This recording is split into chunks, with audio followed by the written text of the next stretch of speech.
একদিন তোমার নাম মসজিদে হবে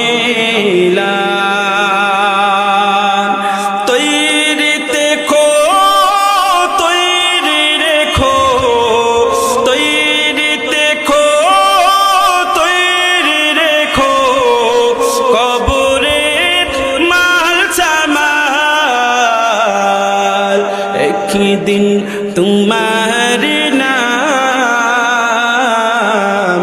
মসজিদে হবে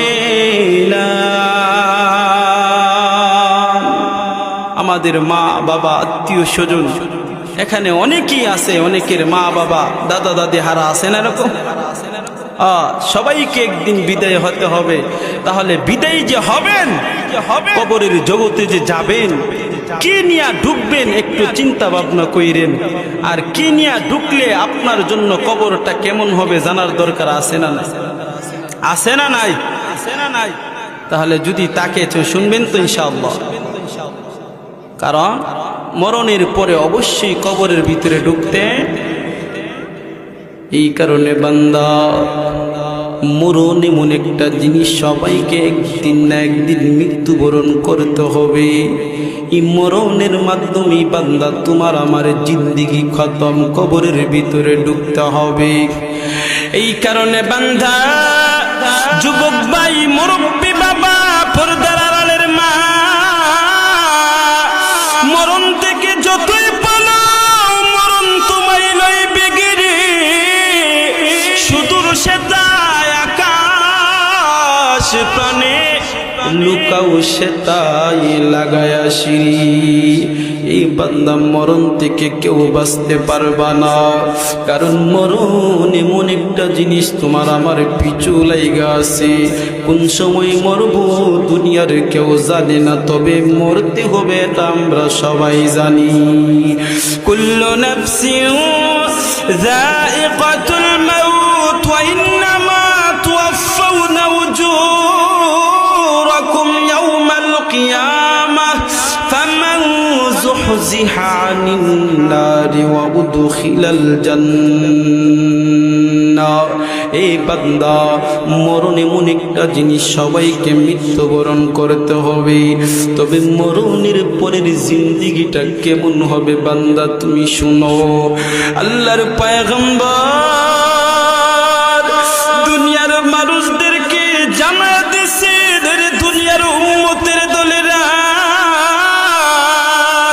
ওই যে দুনিয়ার জমিন থেকে যে তুমি বিদায় হবা, কবরের ভিতরে যে তুমি ডুববা, ওই কবরটাই এমন কোনো দিন নাই, এমন কোনো রাত নাই দুনিয়ার মানুষদেরকে ডেকে ডেকে বলে না, এই দুনিয়ার মানুষ, আমি কবরের মাঝে যে আসবা, একটুখানি সাবধানে চিন্তা ভাবনা করে আইসু। কারণ আমি কবর, তুমি যেই ঘরের ভেতরে ঘুমাও ওই ঘরের মতো না।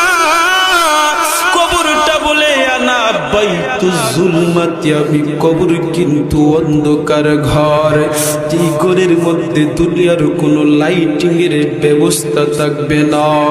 এর যুবক, এই যে এলাকার একজন সাহসী যুবককে যদি বলা হয় এমুক একটা নির্জন এলাকায় অন্ধকার ঘরে রাতের বেলা তোমাকে একা একা থাকতে হবে, অন্ধকার ঘরের ভিতরে থাকতে হবে, যুবক বলবে হুজুর আমি পারবো না।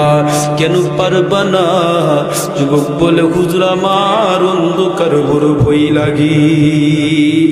রে যুবক, মুরব্বী বাবা, দুনিয়ার অন্ধকারকে তুমি বড় ভয় পাও, এই মুহূর্তে তুমি যদি মারা যাও, এ বান্দা তোমাকে কবরের ভিতরে ঢুকা দেবে। ওই কবরের ভিতরে বান্দা কিভাবে অন্ধকার ঘরের ভিতরে বান্দা তুমি থাকবা, চিন্তা কইরো, গবেষণা কইরা বান্দা তুমি দেখো। মাথাটা বালিশের মধ্যে লাগায়া চিন্তা করে দেখবা,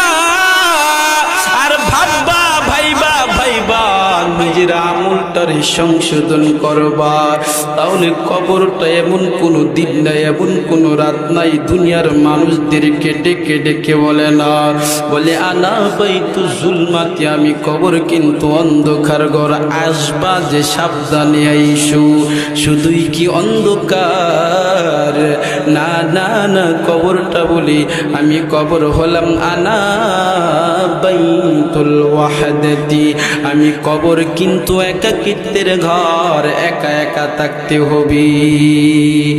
রে যুবক, আজকে তুমি যে ঘরের ভিতরে ঘুমাও, ওই ঘরের ভিতরে তুমি একা একা থাকো না, তোমার সঙ্গে তোমার মা থাকে, তোমার সঙ্গে তোমার বাবা, তোমার সঙ্গে তোমার আদরের স্ত্রী সন্তানাদি থাকে। একা থাকো না, কারণ তোমার ভয় লাগে। রে যুবক, দুনিয়ার একাকিত্বের ঘর তোমার ভয় লাগে। এ যুবক, তুমি এখন যদি মারা যাও, তাহলে একা একা ঘরের ভিতরে কিভাবে থাকবা বলো? কোনদিন চিন্তা কইরা দেখছেন? মাথাটা বালিশের মধ্যে লাগায় গিয়া চিন্তা করবেন আর বলবেন। ব্রাহ্মণবাড়িয়া থেকে মুফতি জাকারিয়া আহমদ রহমানী এসেছিলেন, উনি যে বলছিল মাথাটা বালিশের মধ্যে লাগায়া দুইটা চক্ষু বন্ধ কইরা চিন্তা করতাম। আসলেই তো হুজুরের কথাটাই ঠিক না বেটি? শুধুই কি অন্ধকার, শুধুই কি একা? না না, কবরটা আরো ডেকে ডেকে বলেন আনা বাইতুদ্দিদান, কবর বলে আমি কবরে যে আসবা সাবধানে আইসো, কারণ আমি কবরে কিন্তু কীট পতঙ্গ, পোকা মাকড় আর সাপ বিচ্ছুর ঘর।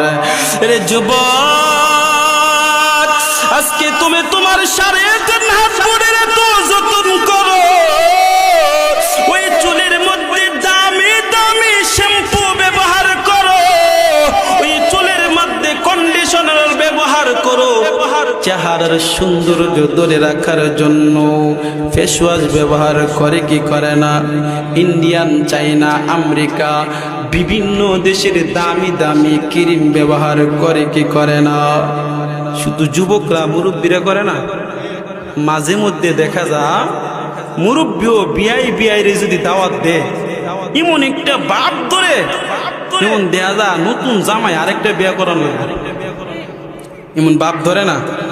স্প্রে আতর মাতর দিয়া এমন একটা নতুন একটা জামাই একটা বাপ ধরে, যেমন নিজে মানে আরেকটা বিয়ে করতে যাইতাছে, এমন লাগে। ঠিক না বেটে? আমার এক নানা আছেন, কিছু বুড়ো হয়ে গেছে গা, 80 বছর পার হয়ে গেছে গা, নানা তো আছে কিন্তু নানি তো নাই। আমি একদিন বলি, নানা আপনার শৈল তো তালের অভাব নাই, নানি তো নাই, আরেকটা নানির ব্যবস্থা করুমনি। নানা মুস্কি হাসি দিয়া বলে, নাতি রে কইছস তো বালা কথা, মনটা তো চা কিন্তু জানডা তো আর খোলা না, মনটা তো চা জানডা তো খোলা না। মানুষ বৃদ্ধ হয়ে কিন্তু মানুষের মন বৃদ্ধ হয় না। সুতরাং বান্দা এই 3.5 হাত বুড়ির এত যতন করে এত আপ্যায়ন করো, এই বুড়িটাও বান্দা একদিন পচে গলে মাটির সঙ্গে মিশে যাবে। জোরে কোন ঠিক না বেটি? এরে যুবক, তুমি চিন্তা করে দেখো, এই মুহূর্তে তুমি যদি মারা যাও, কালকে তোমার জানাজা হয়ে যাবে, বুড়ি পাতা গরম জল করাবি, শেষবারের মতো গোসল করায়া এলাকাবাসী একত্রিত হয়া তোমার জানাজার নামাজ পড়ায়া তোমাকে 4 পায়ে পালকির মধ্যে তুলি তোমাকে পাঠায় দিবে অন্ধকার কবরে। আর ওই কবরটা হবে বড় মারাত্মক একটা ঘর।